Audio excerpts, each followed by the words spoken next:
All right, welcome back to the show. Today, got me, just myself here. I want to talk about, and I've had some people reach out about this, but want to talk about basically what my team looks like. And I did go over probably about a year ago how my team looked then and how we managed everything. But I want to go a little bit deeper, dive a little bit deeper into my team, what they do, and then a couple other positions that I didn't talk about before. So before we get started, just want to appreciate everyone again for listening. I know I appreciate everyone that's paying attention, listening, watching on YouTube, and obviously downloading the podcast. But yeah, I wouldn't be doing this if it weren't for you listening. So again, appreciate that. And doing this show by myself kind of gives me these one-off shows by myself gives me the time to thank you guys. So again, thank you so much for listening and paying attention. I enjoy it, and hopefully you do too, and get some value out of this. And with that said, let's get into it. So, the top 5 people on my team, and then we've got some bonuses as well. But the top 5 people on my team are no order. And before I get into them, I want to state that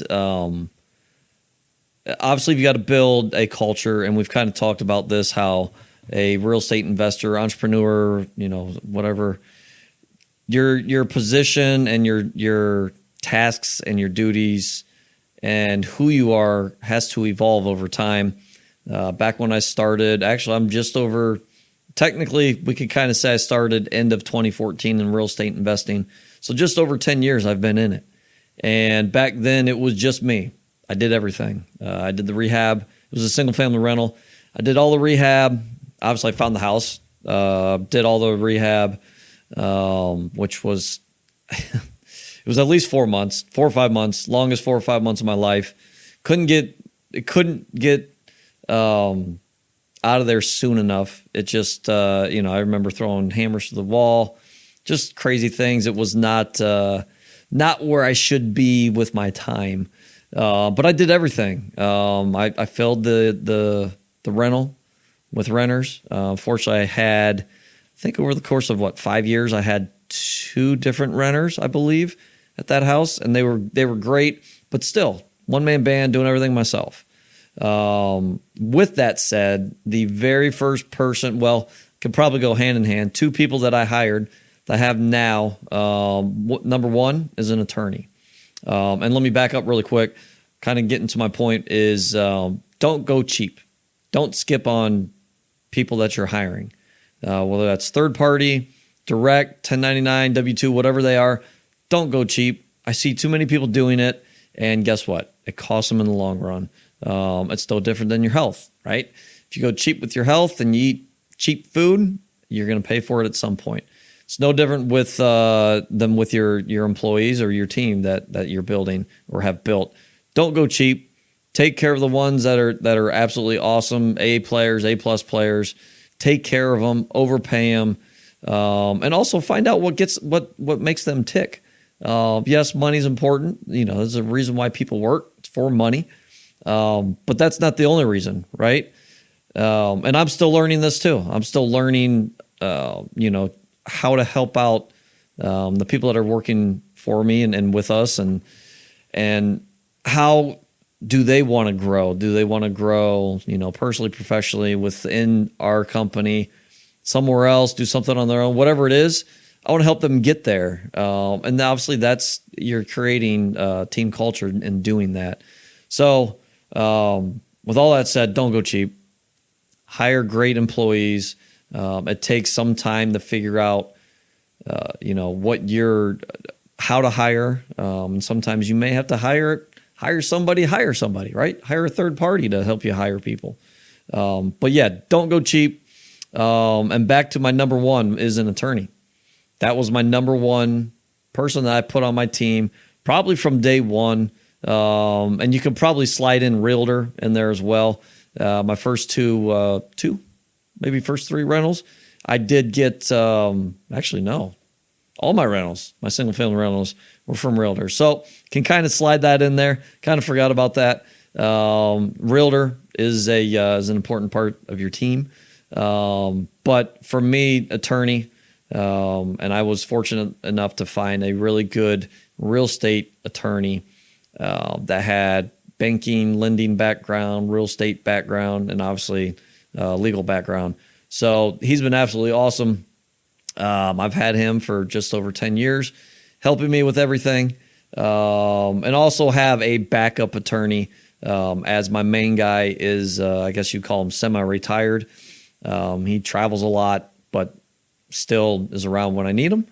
And if it's something that's over his head, too complicated, or he just doesn't have the time because he wants to travel more, I do have a backup attorney. So number one on my team, and again, not in any particular order. Actually, the order is probably more or less how I hired. So number one is attorney. Number two is CPA. I've been through, I guess technically this is my fourth one in just about as many years, actually probably about 3 years. I did go through about a year where I went through, I think, 3 CPAs.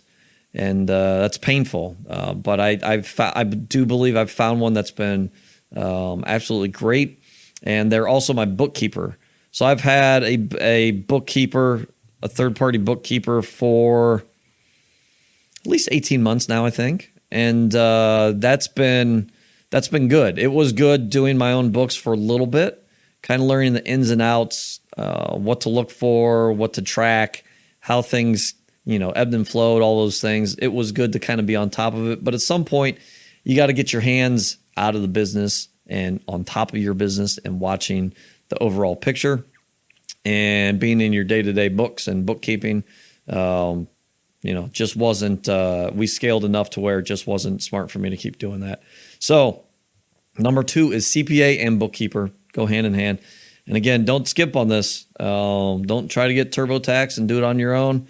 Unless you're just a W-2 employee and you've got pretty simple returns. Otherwise, if you're any type of entrepreneur, hire a CPA, a really good CPA. They'll save you so much money and pain too. Number three is my district manager, and her position, just her alone, but also before her, has evolved quite a bit in the past, we'll call it 3 years, because the first couple years when I was in self-storage, I technically had a person in this role. They weren't considered a district manager, but they were more or less an admin assistant, kind of. They answered a lot of emails for me, answered call center questions that came in, tenant questions that came in through email or through text. And they just kind of had a pulse on everything, all the communication going on between the call center and our renters. So that was kind of where it started. And now that position is, she's a full-blown district manager for us. Obviously, she's still got the pulse on our communication between our call center, our renters, contractors, our maintenance guy. She is basically the hub, and she's also, she's steering the ship. So her tasks and what she does is very important, and I'm not going to list them all because it varies day by day. But basically, she's directing the ship of daily operations. She's making sure, if there's a problem that arises, she's on top of it. And over time, we've both I kind of gave her a basic sheet of SOPs, and over time, she's added to that and put really good systems in place. And it's definitely streamlined things to where, again, she's over all the day-to-day. And then after that is maintenance tech, and that's evolved over time as well. Initially, I had basically local boots on the ground for each site. I do have multiple towns where I've got multiple sites in the same town. And with those, I just had one helper, one local boots on the ground. We did get away from having all these different boots on the ground. I think at some point we were up to, 7 or 8. And that's between, I think at the time it was like 11 or 12 sites. So we had a lot of just part-time people. And in my opinion, one, we overpaid them. In my opinion, we overpaid them for the time that they put in. But at the same time, they were part-time, and they had part-time, I don't want to say part-time mentality, but we ingrained kind of a part-time mentality in them because it was more or less, hey, pick up trash, get units rent ready when someone moves out, and keep an eye on the property. So it's pretty basic. That now has grown to our full-time person, trying to get to every site at least once a week. And obviously all those things, turnover of units, picking up trash, keeping an eye on the property, fixing things, fixing signs if they're hanging, putting them back up, grass, weeds, helps out with some snow, any little maintenance, whether it's springs, doors, clasps, roofing, whatever it is, gate, fence. He takes care of probably 99% of that. There's some things that happen with the gate, maybe a roof repair. What else? If an entire door needs replaced, there's certain things where we'll call a third-party contractor. But otherwise, our full-time maintenance guy is taking care of everything, and that's been super nice to have one contact, and then also having the same person work at every site. So he knows our expectations. We know his expectations, and we're growing too as far as expectations and what we want out of each other and what he can do, can't do, what we're looking for, and so on and so forth. So he's doing a great job.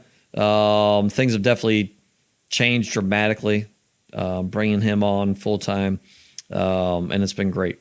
So that is number 4. And then number 5 is kind of have always had an assistant in a way. And I said that a few minutes ago, going back to just communication with renters and our call center. But now I've hired an executive assistant, more or less. And for myself, I'm still trying to, I guess the best way to put it is fit in mentally on how much she can help. And she's an absolute rock star, just like everyone else on our team. She's an absolute rock star. She has started off with helping with social media stuff with the podcast. She's helped out with some one-off tasks for our mastermind. And then when it comes with the storage business, she's helping with kind of being our district manager's backup. She's taking over Facebook advertising. She's taken over, I know I'm going to forget things. Actually, as of when this episode airs, she should be doing mailbox runs and check processing. And I know some of you are listening and saying, why are you collecting checks still from renters? We do have some. It's a small percentage. Excuse me. But it hasn't been a big enough pain to where we just want to force these people to pay by card or or debit card or whatever. But yeah, we do have checks still. So she's taking that over. So she's kind of doing a bunch of little things, definitely helping everybody, not just myself, but helping our district manager as well, which has been really nice to kind of share some admin responsibilities across the board with her. So she's been awesome, and I can see her growing as well in this role and maybe further, depending on how our company grows. And that goes along with everybody else. So that's the top 5 people on my team, or that is my team, the 5 people on my team directly. And then kind of bonus, we've got, which I've talked about, we've got contractors, third party. So that includes the call center. They help with obviously answering all phone calls. And we've been working with them long enough to where they definitely go above and beyond for us. And that's partly, I'll give credit to our district manager in leading that. And the call center definitely goes above and beyond what they probably, I don't want to say should do, but have been contracted to do.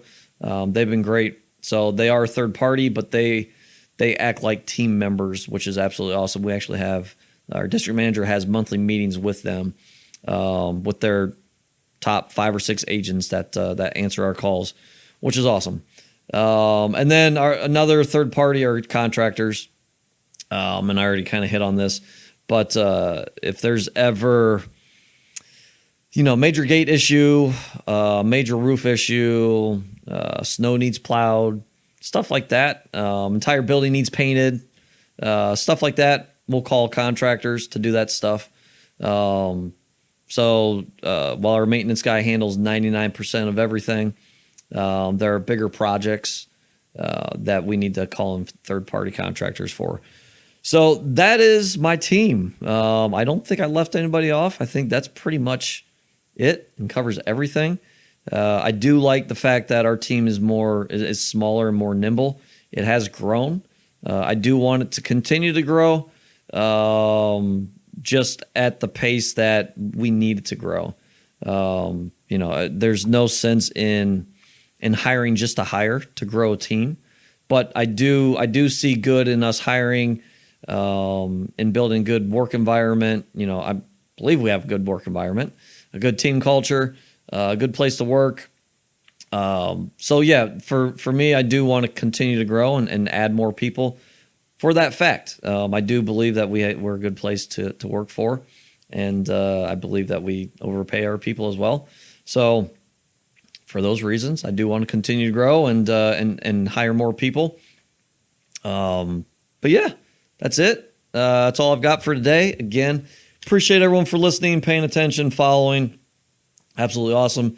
If there's a topic or something you want to hear about, or anything that's going on that may be relevant that you want to hear about, or maybe you want to be interviewed, or know someone that wants to be interviewed, or could bring value to the show, please hit me up. I'm on Instagram, Facebook, pretty easy to find, or you can go to our website, thedomorepodcast.com, and fill out the contact form and just say, hey, I'd love to hear about this stuff, whatever topic it is. So again, reach out if you want to hear anything. And again, appreciate you guys for listening. See you next time.